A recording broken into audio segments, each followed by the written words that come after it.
Hey guys, Moose here. Welcome back to another episode of Stonehearth.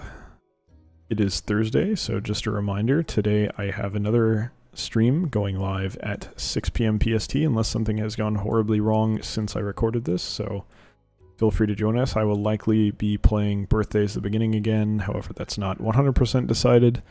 If there were bug issues on Tuesday, there will probably still be present, and I may not be able to play it. So we'll think of something. I'll be playing something fun, so feel free to join us if you would like. That'll be at twitch.tv/electronicmoose at 6 p.m. PST and 9 p.m. EST, as I said.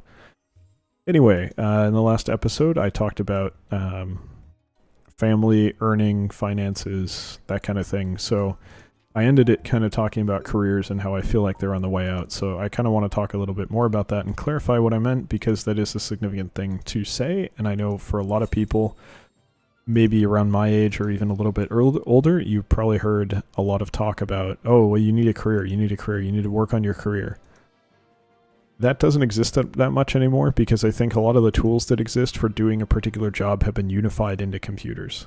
And as a result, you get much more, well, general proficiencies, and instead of a career, you have a portfolio of jobs that you say, look, I've done this, this, and this, I understand these things. People are becoming a lot more adaptable, and concepts are becoming a lot more unified with regards to how you do things, what tools are necessary to do them. Usually, I think if you understand programming to even a very slight degree, and then also, let's say, just basic computer usage, which I think you have to understand to be able to understand any of programming. But I think if you have those skills and you're moderately intelligent, at least intelligent enough to be able to figure out how to look something up on Google to figure out how to do it, then there's not that many jobs out there that you would be unable to do. I genuinely believe that these days jobs are very generalized to the point where you can kind of not do anything, but come on, archers are getting in the way. You can't do anything, but there's a lot that you can do. And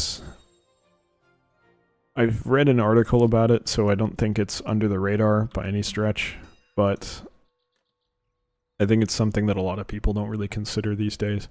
And I think it's something that older individuals are going to have trouble understanding, because they're going to say, oh, you're just bouncing from job to job. You're not, even over like a long time period, say you spend like 2-3 years at each job.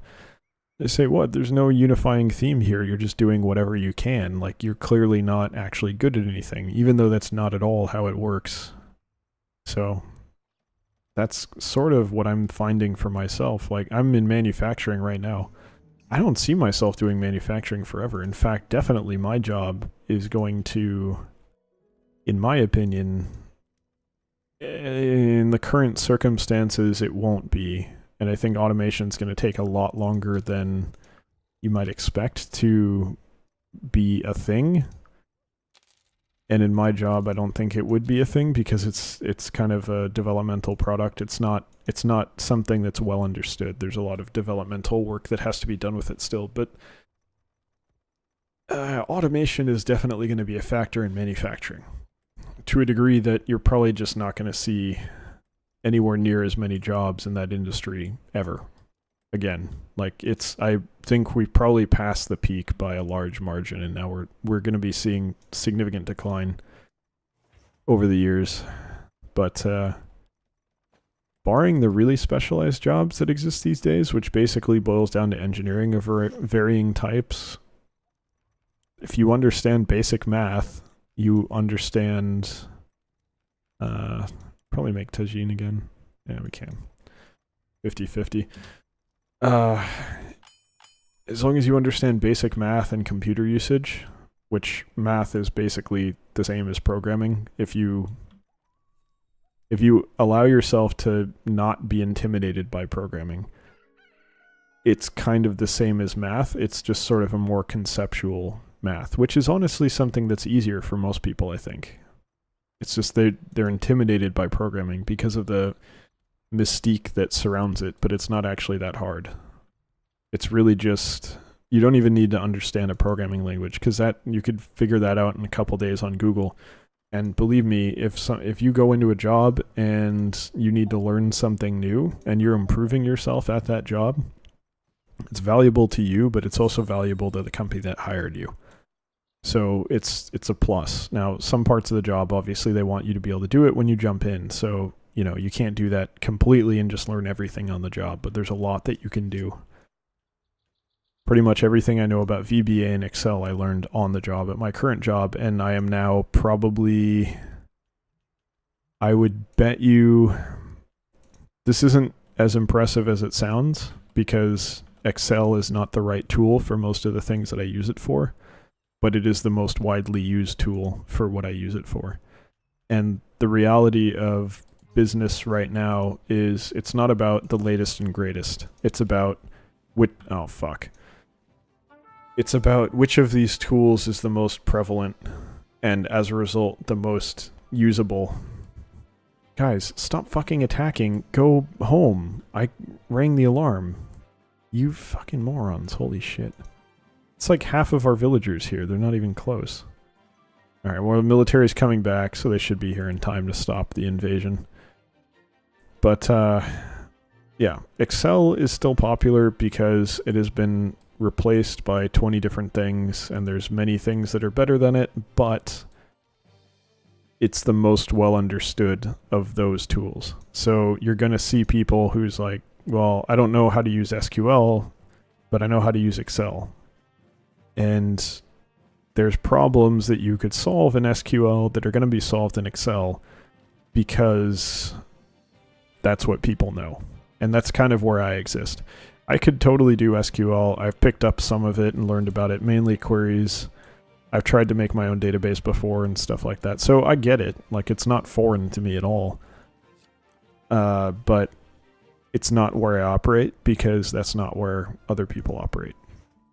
So that's kind of what you're going to see in businesses. But I would say, anyway, like I said, because of that, I don't think what I do is impressive.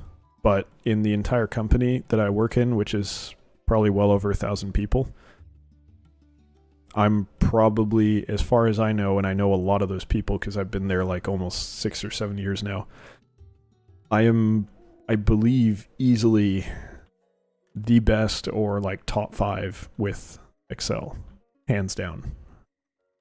And that's not me being up my own ass, like that's pure honesty.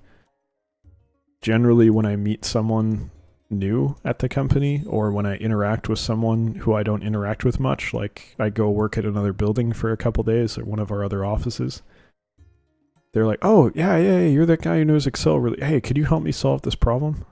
Every fucking time. And I love it, because that's like, people know, hey, this guy knows his shit. If you have a problem, talk to him. And it's great. I don't mind helping them. And the other thing is they bring me, and this is what I enjoy the most, and this is why I say it's not about a career. Oh shit, I didn't see this guy. This is why I say it's not about a career. It's not about doing a specific job. It's about putting together a profile. I really, really enjoy solving problems. And it's really gratifying in the same way that a video game is gratifying to look at a programming problem and solve it. Figure out, oh, this is what I need to do to make it work. Okay, cool. And then you fix it. It's the same thing with catching a bug or any of that shit. Now, it gets incredibly convoluted and difficult to do that when you get a large, when you get a large program, but still, it's really fun. I enjoy it a lot. So, they bring me interesting problems because they're the ones having problems. So, of course, they're going to bring me interesting stuff. Usually, a lot of them, the ones that are smart enough to come to me, well, actually, no, they all come to me. It's just the ones that take more than 5 seconds to fix, which, believe me, there's plenty of those. Those ones I don't enjoy that much, but it's so quick. I don't care that they're interrupting me. It doesn't really make any difference. But the ones that take longer than that are usually people who generally know what they're doing, just don't have the programming background that I do, and as a result don't understand some of the more complex things you can do. And those ones are fun, because they actually have interesting issues that take time and effort to fix, and I enjoy messing with those because it's, like I said, it's gratifying to fix them. It's fun. Did we dig into the wall? We did.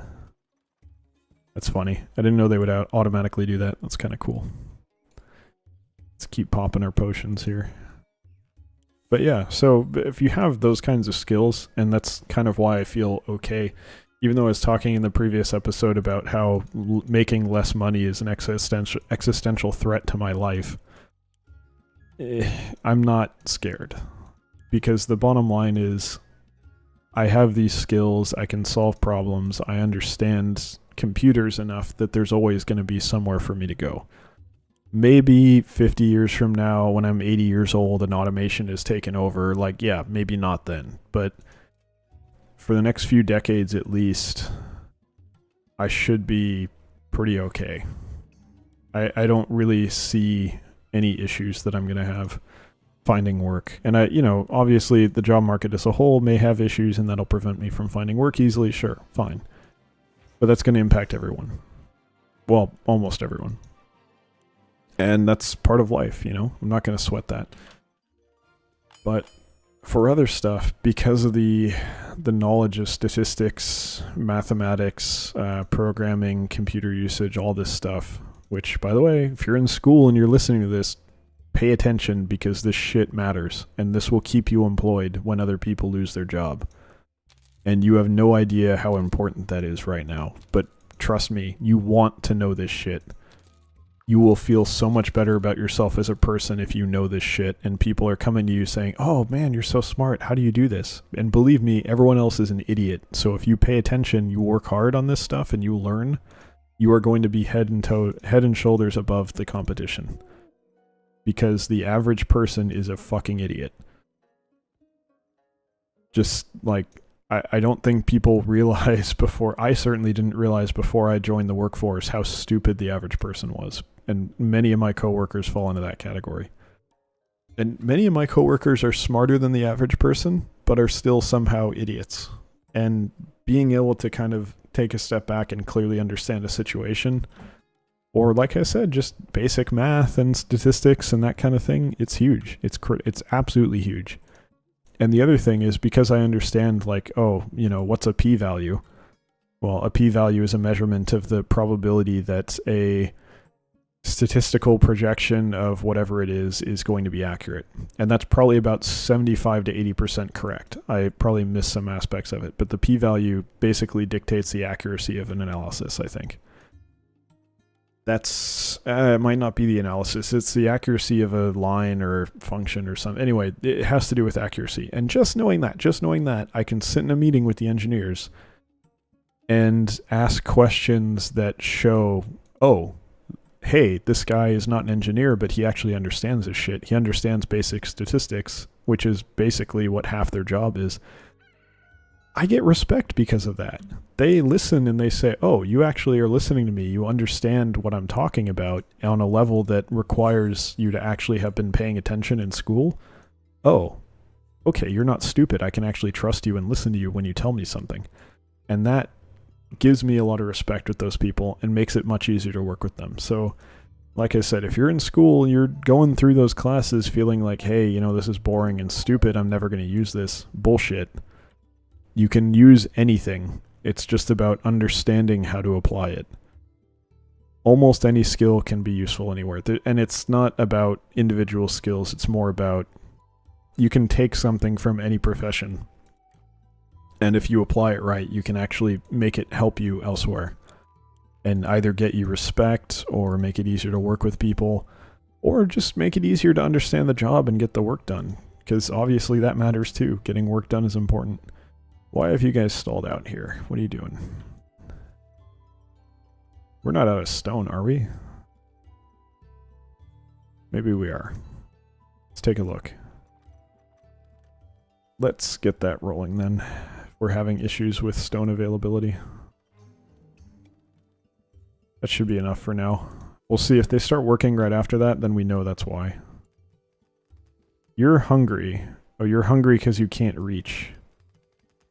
Well, that's clearly a problem. Well, I might as well just build a ladder here then, right?